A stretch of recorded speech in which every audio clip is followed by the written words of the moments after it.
संभाजीनगरमध्ये ZP सदस्यांना फोडण्याचा प्रयत्न झालाय। मंत्री अतुल सावेंनी सदस्यांना पैशांचं आमिष दिलं। अंबादास दानवेंनी अतुल सावेंवर गंभीर आरोप केलाय।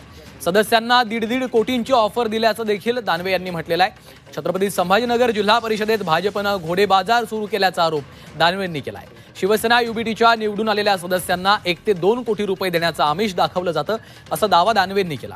भाजपचे मंत्री अतुल सावे हे शिवसेना युबीटीच्या नवनिर्वाचित जिल्हा परिषद सदस्यांना संपर्क साधण्याचा प्रयत्न करत असल्याचं दानवेंनी सांगितलं।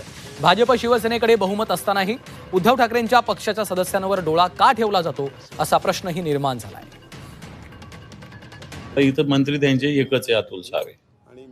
मला जे सदस्यांनी सांगितलेलं आहे माझ्या समक्ष, या सदस्यांना तुम्ही आमच्याकडे या, आम्ही तुम्हाला मोठ्या प्रमाणावर, म्हणजे मी तर सांगेल 1-1.5 कोटी रुपयाची ऑफर दिली जाते आणि या सदस्यांना आमच्यासोबत अशा प्रकारचे काही जणांना फोन आलेले आहेत। मी त्या सदस्यांची सुरक्षितता म्हणेल, नाही तर अन्य काही। आता जसं बघा, आमच्या एका महिलानं जिल्हा परिषद सदस्य उगाच काही नसताना तिच्यावर राईटची केस दाखल केली। महिला आहे, ती तिथं नव्हती, ती इथं संभाजीनगर तिच्या गावाकडे गुन्हा दाखल झाला।